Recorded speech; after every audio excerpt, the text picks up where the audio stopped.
Julie here, and I am a 27-year-old woman. My mother called me just now.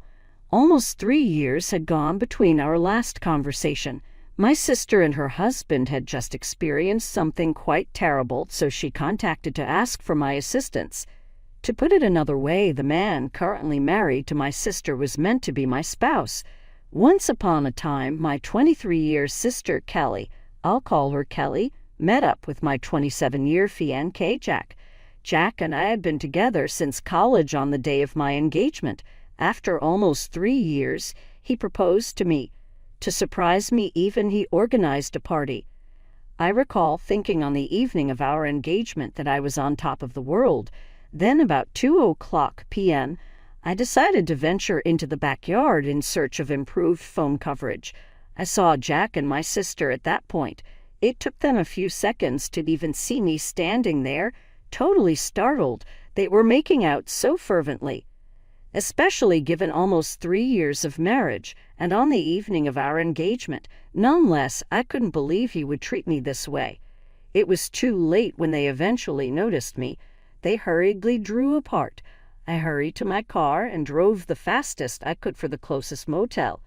Hoping it was untrue, I was in total astonishment trying to understand what I had just witnessed. Then Kelly texted me apologizing and admitted she was in love with Jack. Presumably, this had been going on for some time. That text arrived in my hotel room, and I broke down unlike anything else. Jack then texted me too, saying rather about the same thing. He informed me he had only proposed to me since he believed he could drive Kelly out of his consciousness if he committed to me. Clearly, that didn't go as planned, and it heightened his desire for Kelly.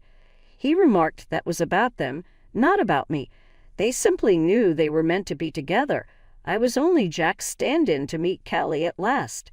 Spending few days at the hotel, I tried to get myself together.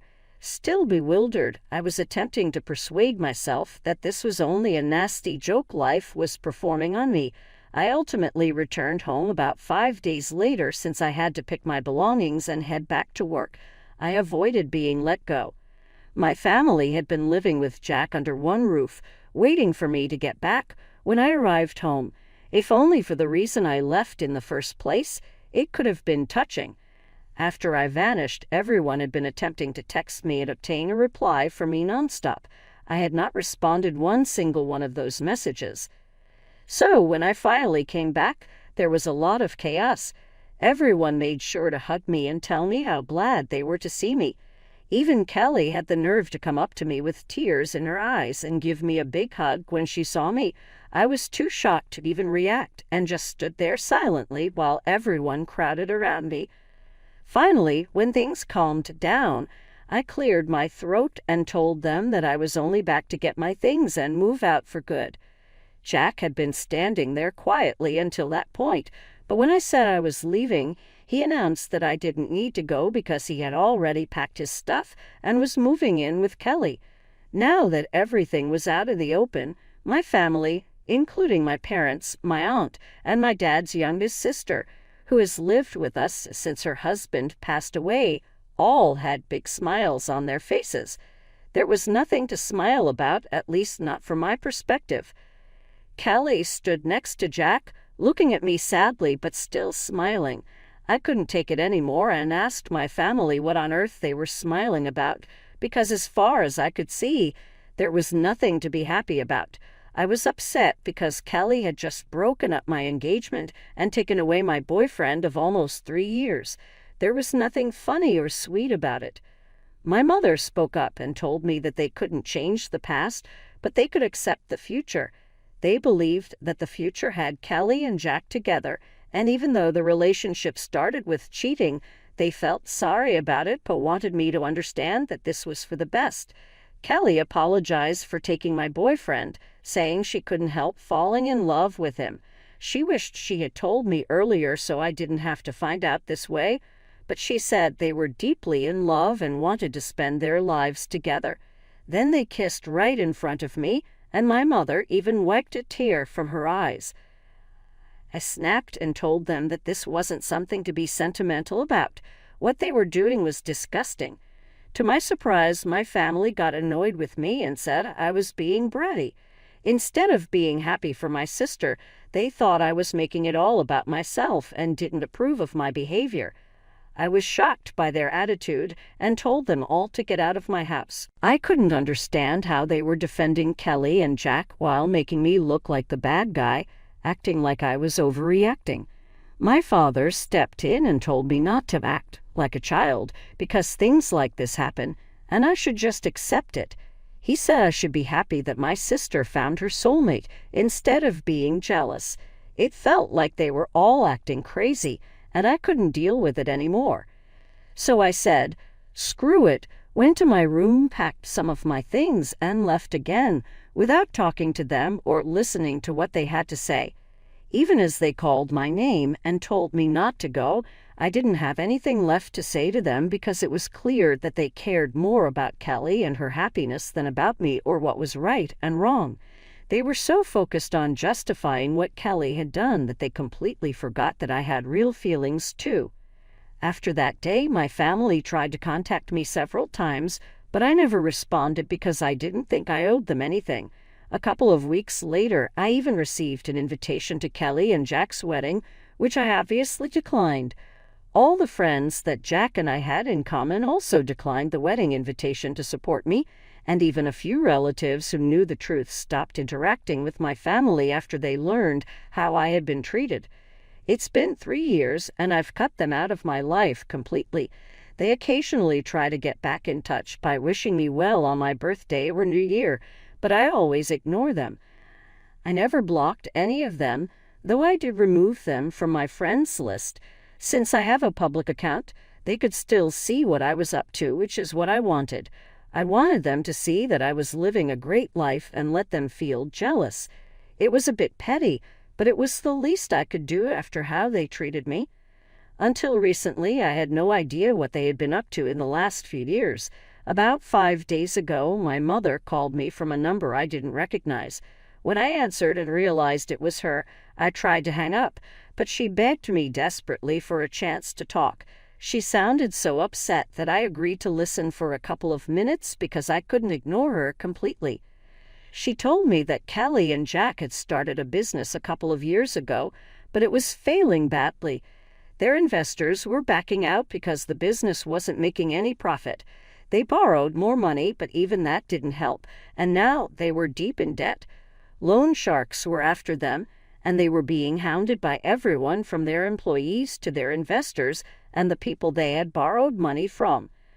I lived a comfortable life and could afford to help them out, so my mother turned to me as a last resort, begging me to loan the money to pay off their debts.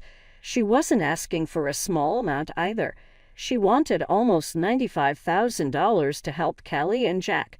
I asked why Kelly wasn't the one calling me if she needed help and why she was making our mother speak to me instead. My mother explained that Kelly and Jack didn't even know she was asking me for help because they had told her not to. I guess they all still remembered what happened 3 years ago. Kelly didn't want me to know about their situation and wasn't ready to take help from me, but my mother didn't know anyone else who could give them that much money quickly. A couple of months had already passed, and Kelly and Jack were struggling even to put food on a table. My parents and Jack's family were helping as much as they could, but it wasn't enough. They had their own futures to think about, especially since most of my family, including Jack's parents, were retired. That's why my mother, with no other options, had called me to ask for help. I could afford to help them, but I really didn't want to. Kelly was right not to contact me for help because they lost the right to ask anything of me the day they cheated on me. I told my mother that I couldn't help them, and even if I could, I wouldn't. She sounded very upset and told me I was being cruel and needed to think about my family. I reminded her that Kelly and Jack didn't think about me when they had their affair, and my family didn't think about me while they supported them. So I didn't see why I needed to think about them now. I had worked hard to get where I am today, and I wasn't going to just give away $95,000 to 2 people who didn't deserve it. My mother started crying on the phone, saying she never expected me to grow up to be so selfish. She claimed that my sister and her husband would end up in big trouble if I didn't help them out. I told my mother that it was unfortunate, but I couldn't help them, and then I hung up. Since then, she's been sending me text after text, almost every hour, begging me to reconsider and think about my sister. She keeps saying that this is not the time for petty revenge, and that Kelly is in serious trouble. She warns that if I don't help her now, I'll regret it in the future. My mother is acting desperate, and I don't know what to say to her because I don't want to feel like the bad person here either. Am I wrong for not helping my sister financially after she stole my fiancé 3 years ago? Update: I finally blocked my family. I hadn't done that earlier because, first, I wanted them to see what I was up to and feel jealous, and second, because I thought cutting them off completely might be something I'd regret if something bad happened to them. But now I don't care anymore. I should have removed them from my life 3 years ago. Keeping them around this long was the real petty thing I did. Refusing to help my sister now isn't petty. It's just the logical thing to do. They've already wasted so much money, and I'm sure that even if I gave them the money now, they wouldn't be able to pay it back. $95,000 is a huge amount, and even though I'm doing well financially, that doesn't mean I can just give away that kind of money without expecting it back. If it were a close friend I was helping, I would still expect to be repaid, but these are people who are close to me, and they're definitely not my loved ones. I can't expect them to pay me back, so there's really no reason for me to help them out. It's as simple as that. I talked to a few of my friends about this to get their opinions, and they agreed that I did the right thing by refusing to give them the money. Not out of revenge, but because it's completely impractical and foolish to expect me to help the very people who betrayed me in the past. Anyway, my mother is now blocked, and she can't contact me to guilt-trip me anymore. I have nothing to worry about, at least that's what I thought. Update 2. Hi everyone. Something really big happened today. I was at work when I got a call from my neighbor. She told me there was a couple outside my house, screaming for me to come out and talk to them. My neighbor said they seemed pretty crazy and had been yelling at my door for about an hour, refusing to leave. I asked her to describe them, but deep down, I already knew who it was. When she described them, it just confirmed my suspicion. It was Kelly and Jack. My neighbor insisted that I come back home to deal with them because she didn't think they were up to any good. Given that it was Kelly and Jack, I knew she was right, so I thanked her and immediately started driving back home. I couldn't risk them getting into my house. Luckily, I got there in about 20 minutes and caught them in the act of trying to break into my house by picking a lock on my door. I pulled up in front of my house and demanded to know what they thought they were doing. I tried to call the police right away, but Jack moved like lightning and knocked the phone out of my hand. Kelly walked over and said they were just there to talk, and they didn't want anything from me, at least not right now. I told them to make it quick and made it clear that they shouldn't expect me to invite them inside. Whatever they had to say would have to be discussed outside in the yard. They seemed okay with that, which was a relief because I didn't think it would be a good idea to let them inside. They already seemed pretty hostile, and I didn't know what to expect. Kelly started talking and told me that our mother had informed her about the phone call and how I had ignored the texts that followed and even blocked them all. She said that the way I was behaving was very unfair, and that since it had been 3 years, I should really be over it by now.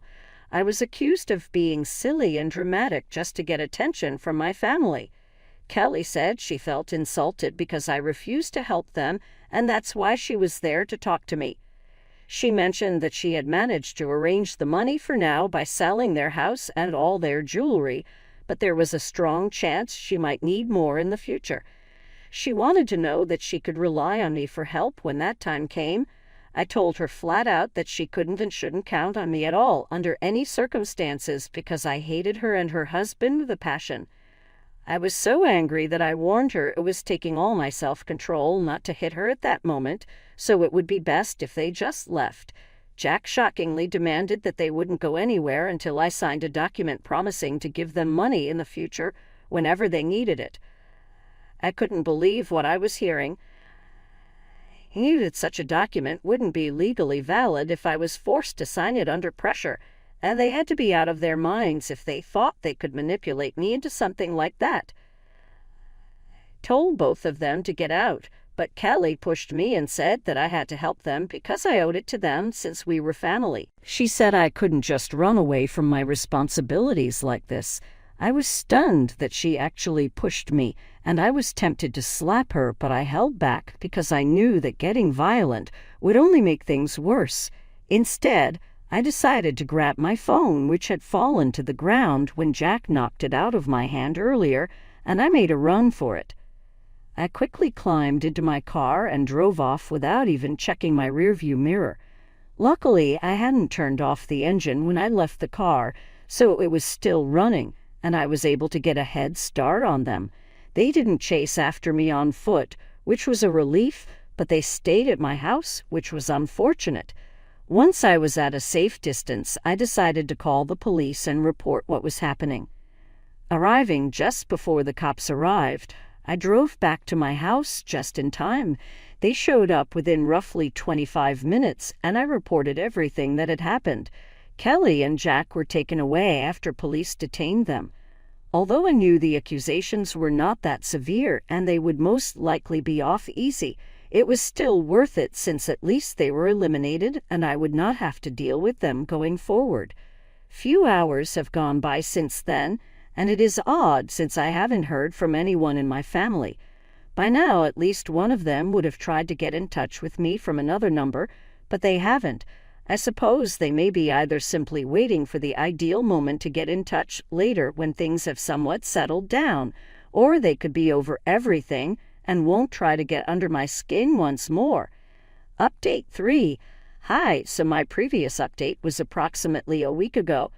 I had began to think that my family was finally leaving me alone after I contacted the cops on Kelly and Jack, but I was mistaken. Not that stopped them from pestering me once more. This time it was my parents that showed up at my residence for a brief conversation. This happened yesterday. I decided to let them in since they seemed far less conceited than Kelly and Jack. My mother started crying as soon as she walked into the house and apologized for always supporting Kelly instead of me.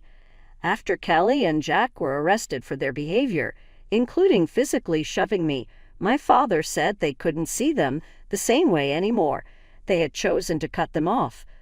While my father started apologizing for supporting Kelly in the past when it was actually me who was the victim, my mother stayed crying the whole time she was there. I informed my parents that although I valued them at last reaching their senses, it was too late to turn things around.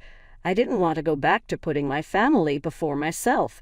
I had become used to live my life on my terms. Though it was with my parents, I couldn't commit to work on a relationship as much as I valued their visit and apologies, since, really, I didn't see any benefit in trying to mend something already damaged. They somewhat objected, stating that if we truly wanted to, we could mend things, but that was the issue. I no longer desired. I simply wanted to be by myself, away from past hassles and hurt. Though I was done trying, I told them I appreciated their efforts. Though initially somewhat let down, they left and asked whether I could at least unblock them so they could stay in contact. Though it seems odd, I did unblock my parents. For now, that is the situation. Though I'm not sure what the future holds, my own tranquility and well-being are for now top priority. Watch this space for additional updates on the developments.